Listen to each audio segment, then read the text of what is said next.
If you've been watching recently, you know I've been looking at DC statues and doing countdowns in different categories. Well, this is 5 of 5. Yes, it's the last one. Okay, we know that's a lie. I've done hundreds of countdowns and I'll think of some more. Best sexual positions? Missionary. I'm lazy. Hey, my name is Mr. X. Welcome to the Extreme Channel. We are giving away $1,000 statues to you guys. If you want to know how to win one, stay tuned for later in the video.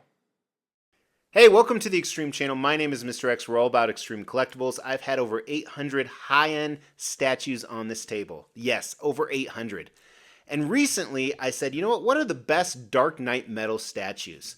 So that's a storyline from DC where Batman is merged with all these different characters from different universes. And then it got me thinking, what's the best Batman statue? What's the best non-traditional Batman statue? And so on and so forth. And then we got to today, the final countdown. It's villains. Yes, just Batman villains with the exception of Joker. And the reason we're not including Joker on the countdown is because I already did this video with just Joker statues. I think there were 20 different Joker statues. So today, just like the other ones, there's no rules. It can be any scale, 1/3 scale, silicone, bust, but I had to have seen them in person. They had to be on this table. That's the only rule. So I have 25 Batman villain statues I've owned, minus the Jokers, so about 45 with Jokers. I would have thought it was actually more, but undeniably, there's probably one I owned in the past and I sold, but if I sold it, it probably wasn't that good, so it doesn't matter anyway. But with that being said, before I get into my countdown, let's hear your number one Batman villain statue, and let's see if that one is one that's in my top 10. Throw that down in the comments below. We're really close to the next giveaway. As we try to grow this channel, we like to reward you guys for watching and subscribing. So because of that, every 5,000 milestone when it comes to subscribers, we give away a couple $1,000s worth of statues. We've actually given away over 20 statues. To win one was easy. First, you gotta be subscribed to the channel. You'll get bell notifications when videos drop. Each video that drops, you want to make a comment on those videos. We pick a random video, we give away statues based on a comment. You can say whatever you want.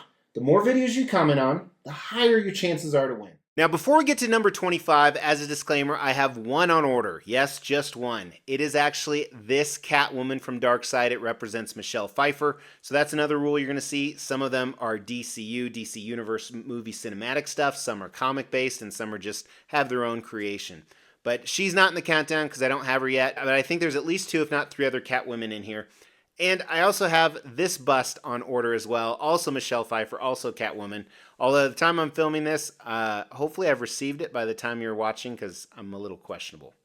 One last disclaimer before I start. None of the XM Studio Samurai line is in this. They would arguably be definitely in the top 5, top 10 for sure. Because I've already counted them down in this video. You can go and search and find on the channel. But they are amazing pieces, not in this countdown.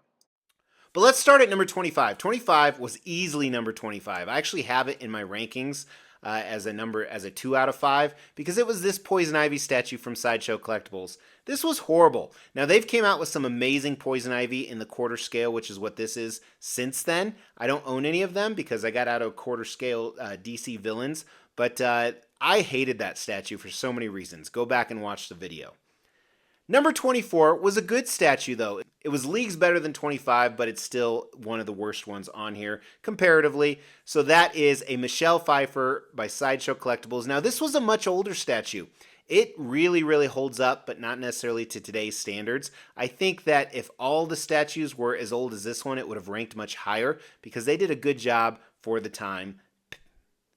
And Michelle Pfeiffer, to me, was an amazing Catwoman. Michelle Pfeiffer was an awesome actress. In my teenage years, definitely had a huge crush on her. Number 23 is a really good one as well. As I look through this, I'm thinking, just because they're in the 20s doesn't mean they're bad. But that is Prime One Studios Two-Face. So I believe this is from the Arkham game, which I've never played. I think this is the only 1/3 scale Two-Face out there. I have an entire line of 1/3 scale statues from Prime One Studio. This is an absolutely amazing piece, but there are just some better ones. Starting with number 22, Prime One Darkseid. So this is from the Zack Snyder cut of Justice League.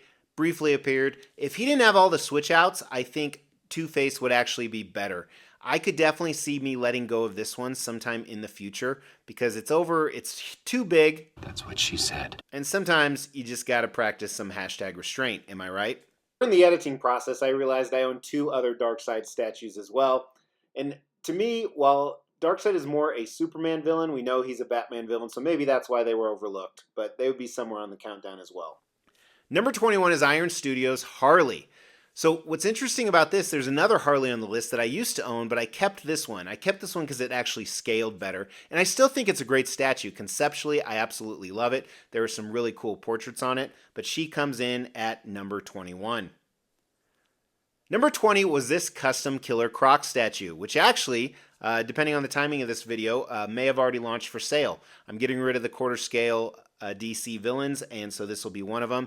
Very, very cool piece, absolutely, but this is part of a line as well. It's my least favorite in that line. 19 will ruffle a few feathers, and it's probably due to my attachment of how well Margot Robbie played Harley Quinn in the Suicide Squad, but I really like the Sideshow Premium format. It was a very cool statue, had great likeness. Brighton Road Studios made a 1/3. I thought this was much better in my opinion, but this I ranked as number 19 of Batman villain statues. Number 18 was Sideshow's Harley Quinn quarter scale premium format. I was a huge fan of this piece. It got some hate, but I thought they did a great job. I thought the portraits were awesome, both the hooded and unhooded, or masked or unmasked, and it just had an awesome base, showed the true nature of Harley.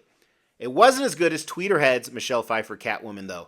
And again, you don't see a statue laying down too often, so I think this is what gave this the edge, especially over the Sideshow one we talked about earlier. But this is a great piece from Tweeterhead, although I no longer own it because I'm not into the quarter scale anymore.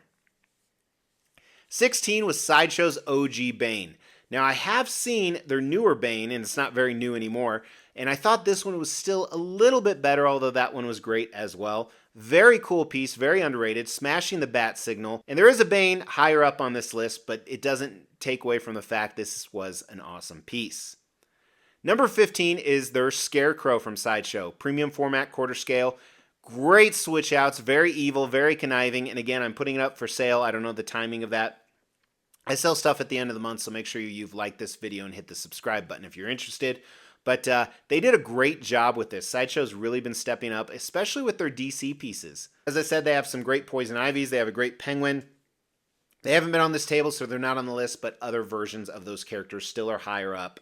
So number 14 is another Bane, but this one was from The Dark Knight Rises. This is Venom as Bane. So yes, Tom Hardy played both those characters. This was an awesome statue. Translucent skin on it made it look very real and alive. I still own it to this day. It has 2 different torsos. I slept on this and then I ended up my waitlist converting. So glad I did. I have it with an entire Dark Knight setup. This is one of my favorite statues from the DCU for sure. 13 was Brighton Road Studios' Hush Poison Ivy. So what I don't like about this is how much room it takes up, but that's part of the cool factor too, with the concept and the vines going everywhere. Very seductive. They actually ended up doing a variant where she had normal color skin as opposed to the green there, but comes in at number 13, which at one time I might have said this is the absolute best, and it shows the competition in this space. Number 12 is a dark horse. Most people might disagree, but I think the Brighton Road Studios Scarecrow from like 6-7 years ago, again, this is from a video game like the Two-Face, amazing statue. Very rarely do we get a 1/3 scale Scarecrow, but this is just absolutely awesome. He's such a cool bat villain to start with, and then they exemplified it in this statue. Great job by Brighton Road Studios. I think number 11, people are going to disagree with me as well. It's one of those ones you have to see in person, and while it's not perfect, really impressed with J&D's Catwoman from The Dark Knight. But yeah, this is fantastic. The likeness looks amazing. It's made out of silicone. Her lips are a little droopy, but I think that her character, or the actress Anne Hathaway, is as well. So this comes in at number 11 because it's a really impressive statue when you see it in person. Number 10 is that other Harley I talked about. This is by Brighton Road Studio, 1/3 scale. Amazing piece. Beautiful, absolutely beautiful. Portraits, had 4 portraits. I ended up selling it because I think it's a little bit overscaled and it didn't work well with the rest of the pieces I have displayed. But really like this one, and there's a lot of other great Brighton Road Studio 1/3 scale Harleys out there that I just haven't got. Bought, had. Number 9 is that other Bane I was talking about. This is actually a Dio that I recently got. I haven't decided if I'm going to sell this or try and make it work with some other statues, but you also have Poison Ivy, and then you have Harley Quinn on this amazing, amazing piece. Bane is definitely the star, and then the icing on the cake is the other two characters. But one of the coolest Banes I've ever seen for sure. Number 8 is one that I reluctantly sold because I had ties to the project, but it was this custom Riddler. We don't get a lot of Riddler statues, and this one was not only done well, but done really well. Showed the genius of Riddler, showed the maniacal aspect. He was in the Batcave with the plans and bombs to explode. Really missed this piece. Fantastic. That's why I put it at number 8. Slightly edged out is another quarter scale custom piece. Penguin. This is an old piece. Only came as a kit, I believed. I did buy it painted secondhand, and I've had it for probably 6 or 7 years. But it still holds up despite the fact there's a lot of competition for other great penguins, and I have a penguin that's even higher up on this list as well. Number 6 is Joker's new girlfriend, or partner, Punchline. This was part of a dio of the number 1 Joker statue, actually. I listed the companion piece as the number 1 Joker statue. Together, they just look amazing, although I don't have them displayed together, which is kind of weird. But Punchline, so evil, so maniacal, and Prime 1 Studios did her justice with this 1/3 scale piece. Now, what's interesting as we dive in, some of these top ones here are older pieces, but I think they still beat the newer pieces that come out, starting with Prime 1 Studios' old Killer Croc 1/3 scale. Really, really love this piece still to this day. As you can see, it's an older video that I had, probably bought it 5 years ago or so, and I think this is super impressive, absolutely amazing. Killer Croc from Prime 1 Studios comes in at number 5. Number 4, same story, they're Mr. Freeze. When I bought this, it was the best licensed statue I'd ever seen. Now, that was 5, 6 years ago, however long ago. Things have changed. It's not the best licensed statue, but it's still absolutely amazing.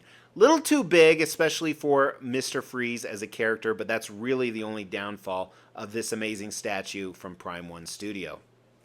All right, we're down to the top 3, and let's just dive in. So Prime 1 Studio kills it. They have number 3 and the number 1 spot. Number 3 is the recent Penguin. And simply because of all the amazing switch outs, I mean, don't get me wrong, there's other things that factored it up, but that's what pushed it into such a high position, in my opinion. It's almost different iterations of Master Evil quintessential Batman villain.